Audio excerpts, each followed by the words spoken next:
Welcome to Real Estate Innovators Radio, featuring industry influencers and trendsetters, sharing proven strategies to help you build a better business today. And here is your host, Keith Doherty. Hello and welcome to this episode of your show. This is your host, Keith Doherty. Today our special guest is real estate broker Barry Burnett, CEO of barry-burnett Realty, based out of Burbank, California. Now, since 1973, Barry Burnett has served as a leading real estate advisor, helping clients across the U.S. and internationally to build wealth and the life and legacy they desire. Barry has been a full-service realtor for 43 years. He's personally closed over 4,000 real estate transactions for his clients and partners. He's conducted business in numerous states. He's done from residential sales and development to industrial and commercial sales and development, rehabbing, repositioning, investor coordination, and all points in between. He's also taught at real estate at universities in several states, and he served as an expert witness in the federal Los Angeles and Southern California court systems.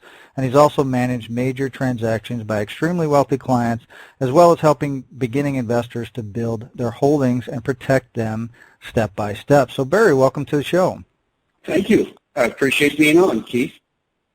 And Barry, if we could start, what kind of led you into real estate? Was it something that you knew you always wanted to do, or did you kind of maybe just stumble into it? It was a complete and total right turn from the path that I had anticipated. I was a student at UCLA, chemistry major with pretty much a guarantee to going to UCLA medical school.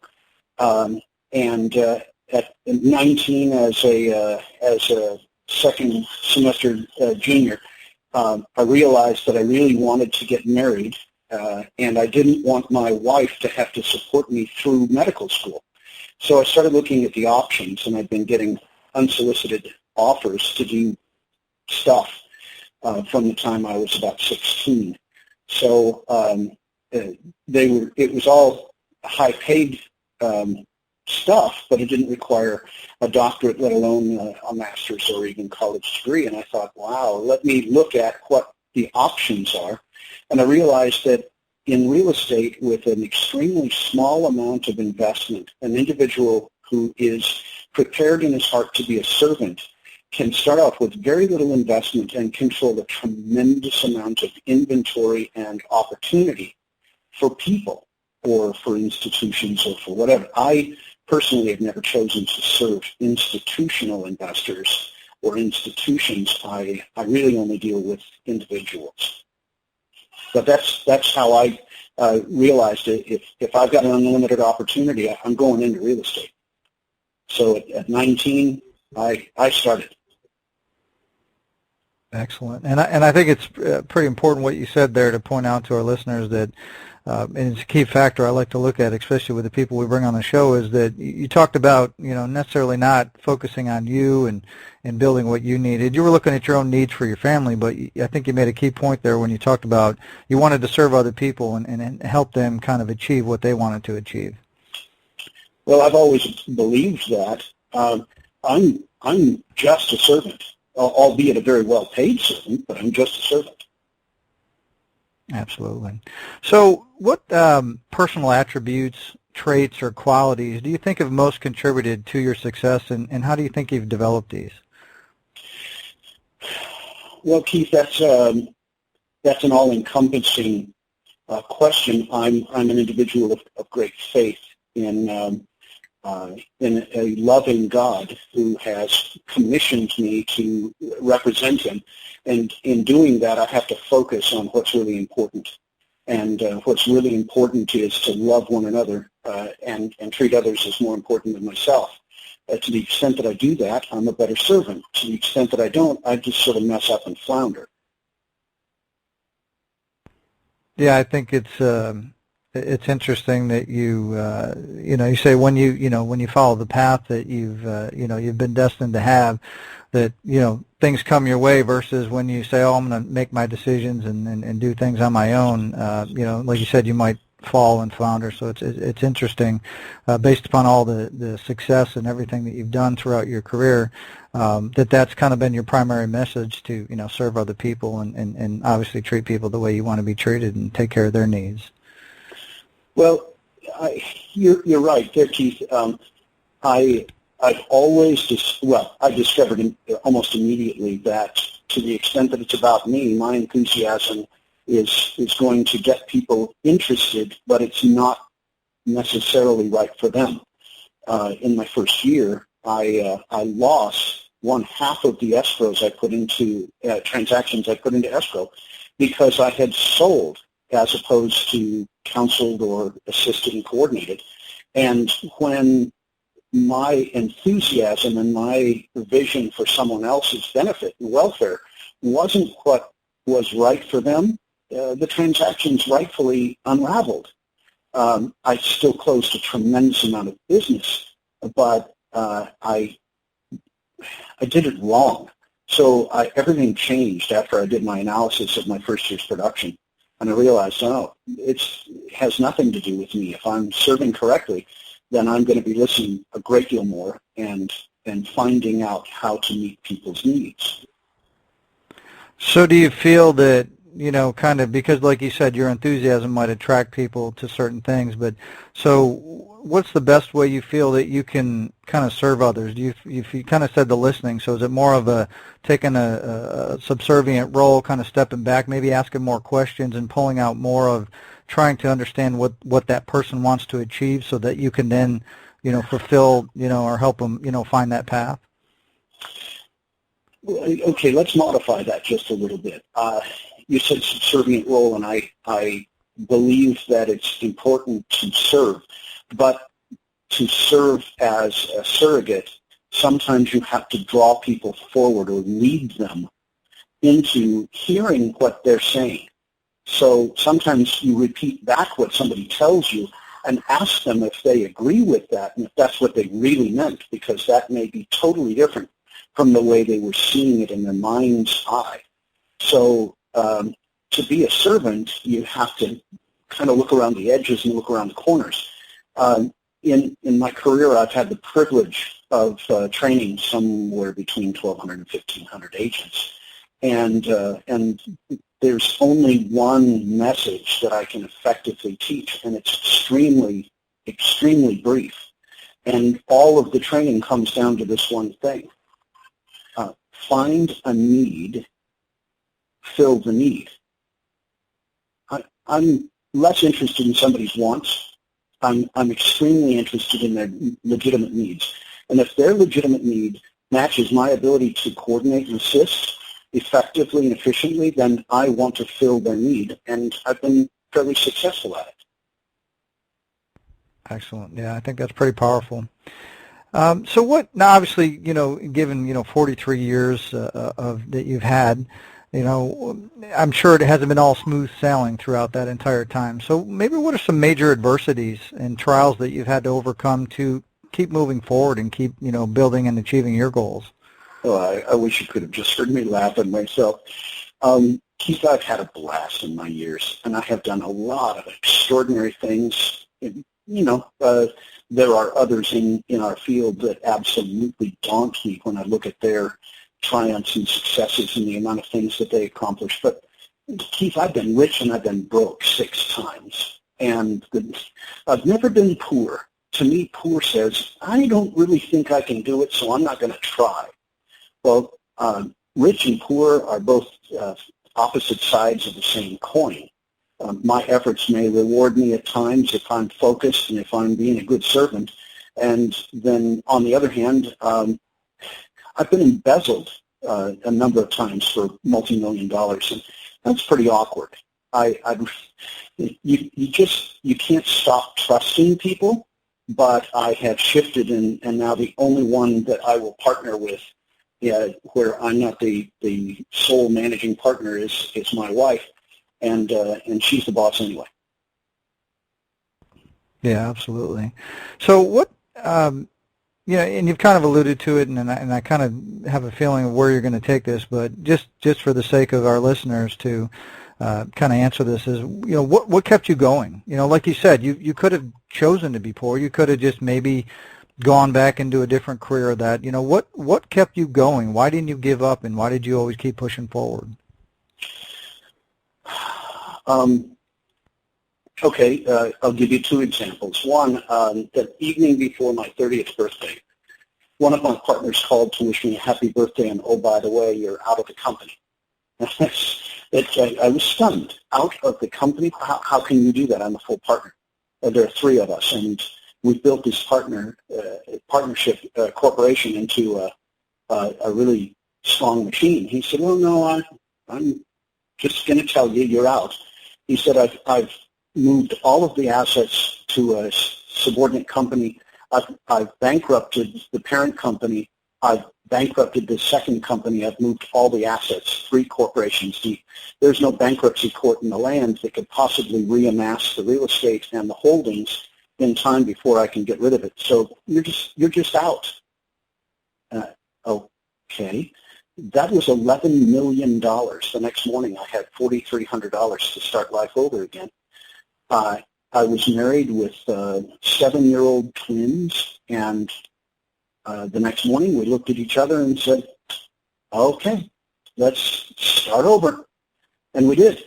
And 4 weeks later I had 27 houses coming out of the ground and was in the process of selling them so that we could get housing for people.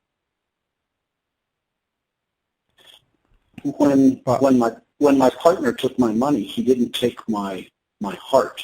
He didn't take my right to serve. He didn't take my contacts. He didn't take my emotions. He just stole money.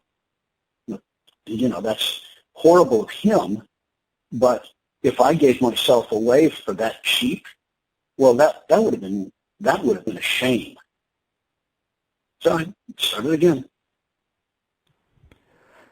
Yeah, I think it's pretty powerful what you said there is that, you know, and I think everybody's faced adversity and you've faced obstacles in your career and in your life, but you have to really look at, and I think what Barry pointed out here is very important, that he looked at what he still had, right? And this might be, you know, it's a mindset thing. So don't look at what you lost, which he said, you know, $11 million was stripped away. Look at what you still had. He still had his heart. He still had all his desires. He still had his skill set. He had his family. He had nothing left but to, okay, we just got to make this happen. And he tapped into, you know, the gratitude of what I still have and what I can still do versus going to a, you know, proverbial pity party and worrying about it. You focused on what you had and you continued and you built right back up. So I think that speaks volumes for the mindset that you had, and you realized that, you know, I have all this, I have the capability. I'm not going to just, you know, lay down. I'm not going to roll over. I'm going to just stand up, brush myself off, and keep moving forward. Well, Keith, I've never met a man or a woman who hasn't faced extraordinary adversity. And I applaud the ones that face it with courage, and I applaud the ones that repent of their fears. Because while we have breath and life, we have the opportunity to progress. We have the right to choose. In fact, it's more than a right to choose. We have the responsibility to choose. I mentioned there were two, if you don't mind, I mentioned there were two examples. The second example, I think, is probably a little bit more of where I live. 12 years ago, I had a motorcycle accident. I was out looking at real estate, and sometimes the best way to see real estate is without looking through a rooftop or a car door, car window. So I was out looking at real estate in Pasadena, California on my motorcycle, and right below the Rose Bowl, there's a magnificent, very enigmatic bridge that has spectacular arches right where the Rose Parade begins. And I was just going to cross that bridge at sunset because, you know, I'm a romantic at heart, and I just wanted to see that bridge at sunset. And I get out towards the bridge, and somebody's transmission fluid had the transmission had erupted right there in the middle of a small turn. And I hit the transmission fluid at 30 miles an hour and went into the guardrail and left my right leg 250 yards behind me. I actually had time for two things that I said out loud. One was, Lord, okay, see you in a second.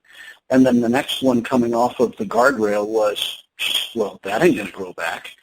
So I pulled down into the middle. I was still up. And at that point, to get run over on the motorcycle would have just been rude.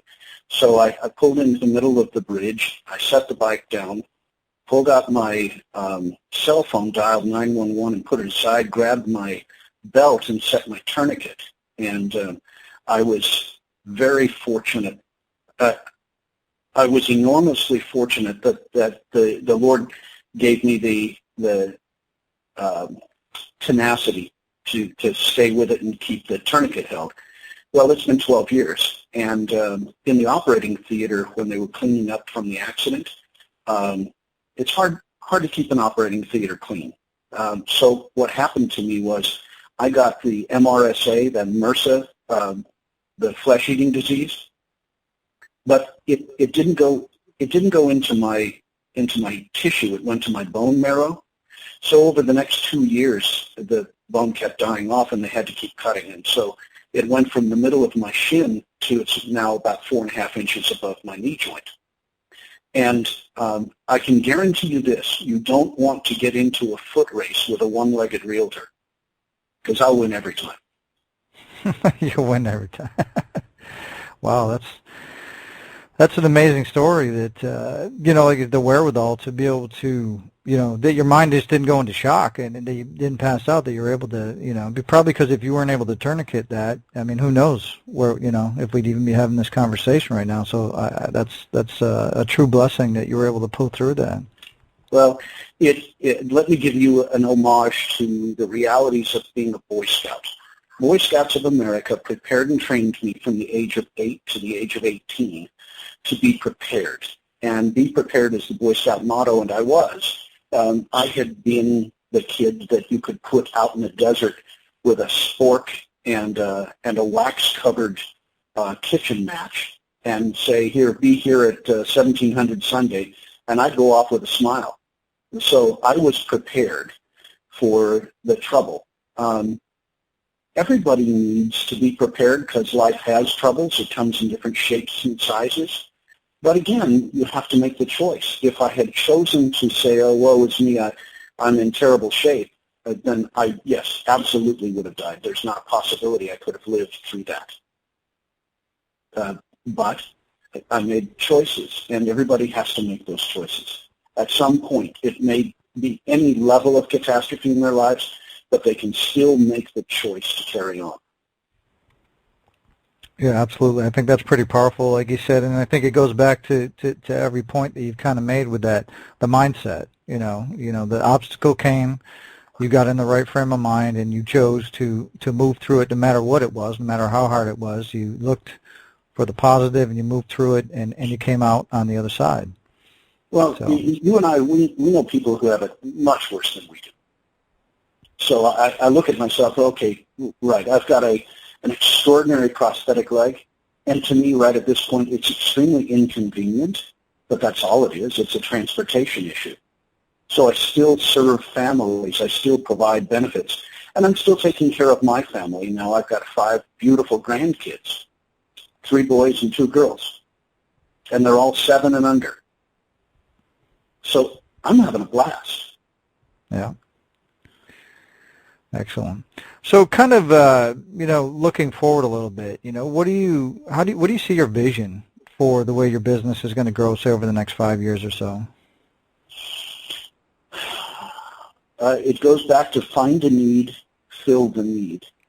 I wake up every day as if I'm unemployed until I find somebody's need or address somebody's need that I'm already aware of. And when I do that, I don't have to worry about whether my plate's full or empty. It's always full. I'm always looking to solve something that somebody's laid in front of me. So in the real estate business, people have to prospect. I don't prospect. I look for needs, and I don't care where I find them if they're authentic. And if I can coordinate with that particular individual or family, then I'm the guy. So over the next 5 years, that's what I plan to do. In fact, I'm 43 years into it. I only have 17 more years to get my 60-year pin. Then I'm out of here. Then you'll have to deal with my grandkids. Yeah.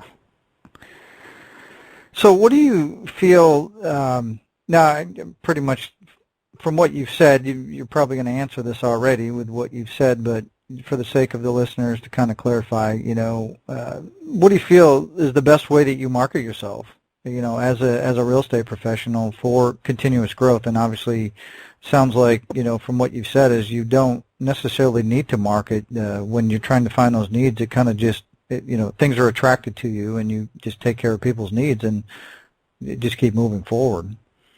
Well, okay, but let's qualify that. You can't find people's needs unless you are where people are. And no one is going to volunteer their needs unless you're asking authentic questions.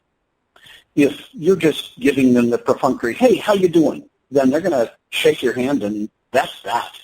But if the questions are authentic and if the care and concern is legitimate, then people will open up what they need, and you can decide whether you're the right person to solve it. When I do, we have stuff to do, and I've got responsibilities. If I accept somebody's need as something I can fulfill, then I have a responsibility. So you can't be a secret agent. You have to be where people are, and you have to be asking questions. And it doesn't matter where it is, whether you're in the lunch line or calling Uber or standing at the airport.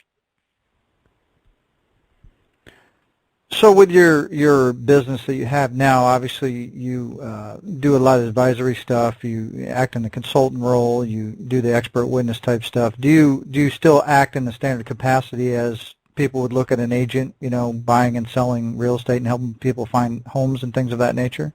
Constantly, daily.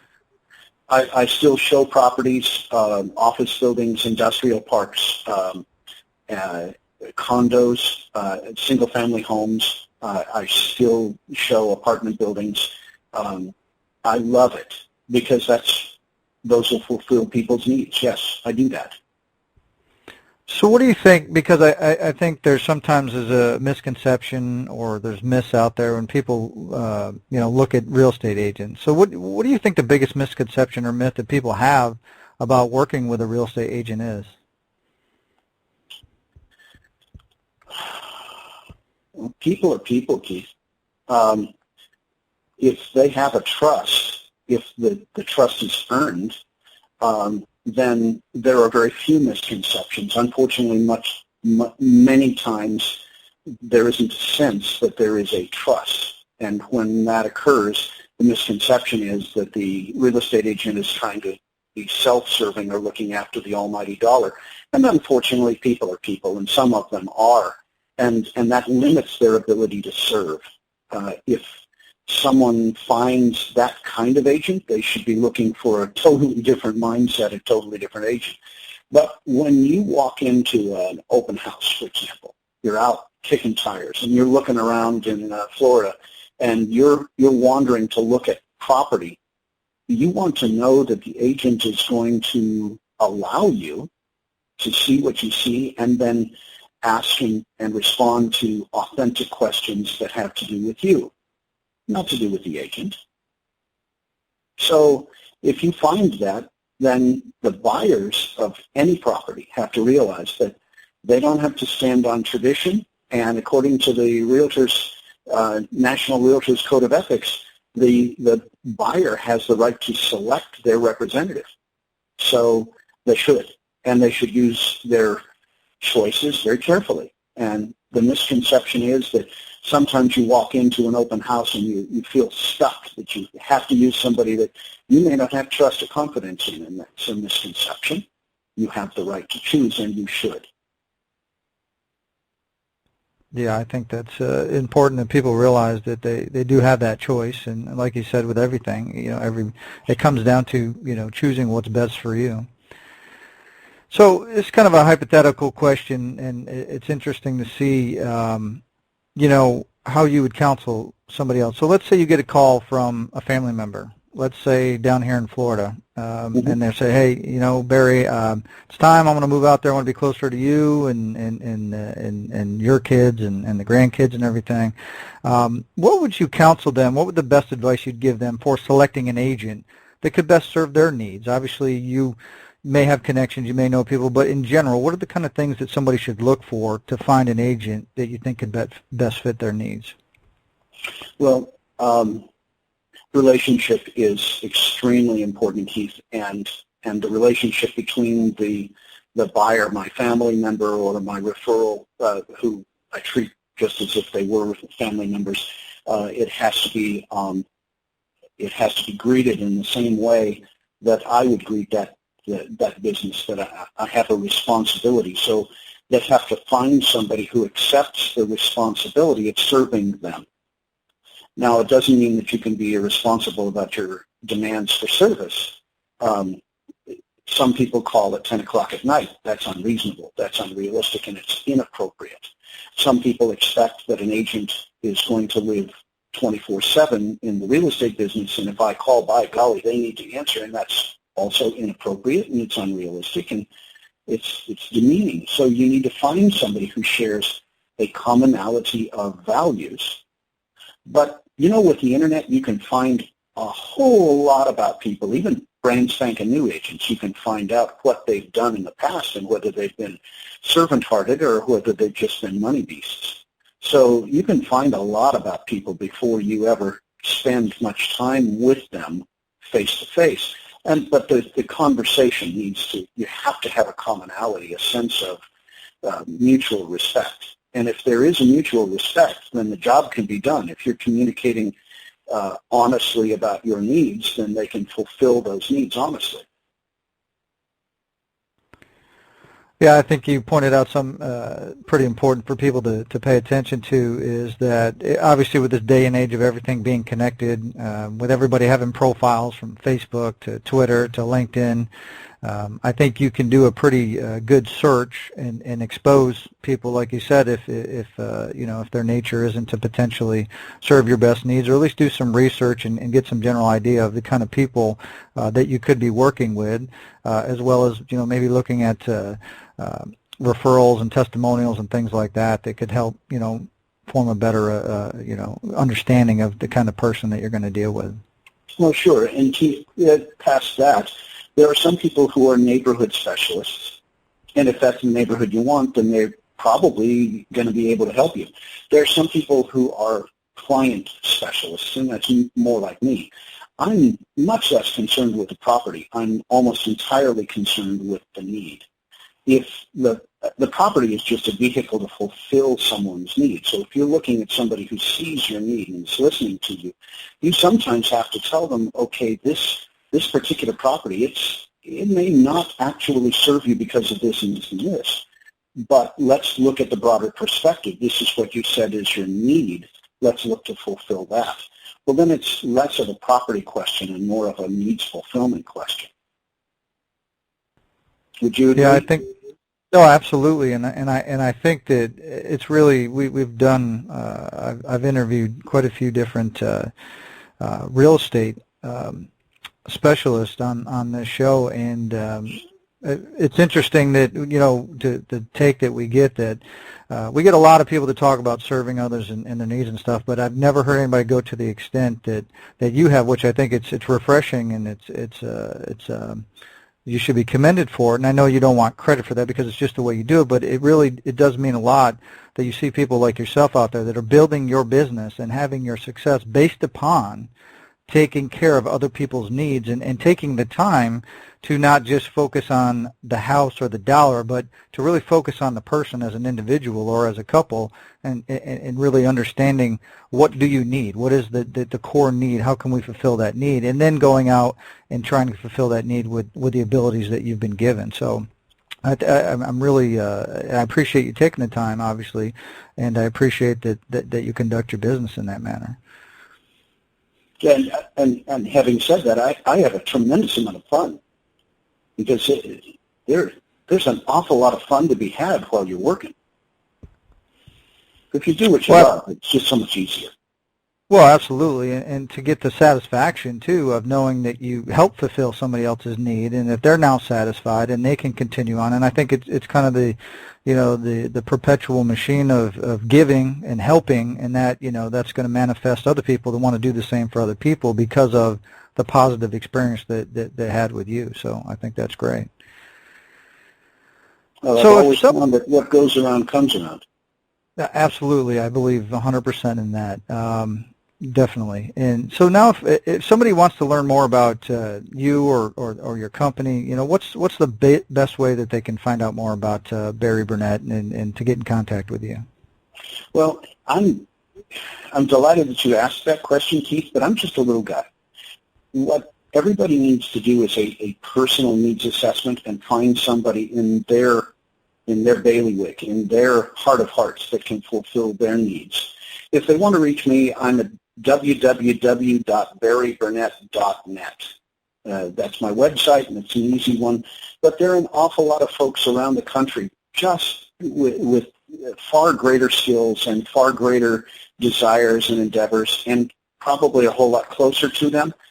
It doesn't mean I can't serve them in multiple states or around the world. I've got a magnificent 9,500 square foot villa that I'm going to be putting on the market next week in just south of Milano, in Italy, in the town of Lodi.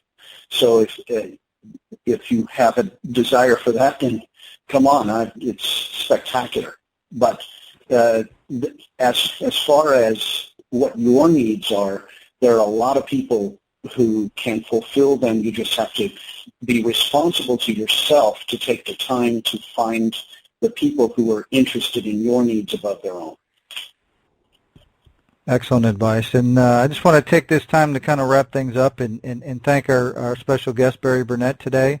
And if anybody's interested in learning more about Barry, like he said, obviously focus on someone that can help your needs. But if you want to learn more about Barry, you can go to barry-burnett.net. There will also be a link below this interview that you'll be able to click as well as any contact information about Barry. So, Barry, thank you again for taking time to be on the show, and thank you everybody for listening. We certainly appreciate you coming and supporting the show, and we'll talk to you guys all again on the next episode. Thanks for listening to Real Estate Innovators Radio. To hear all episodes featuring leading real estate industry influencers and trendsetters, visit us online at realestateinnovatorsradio.com today.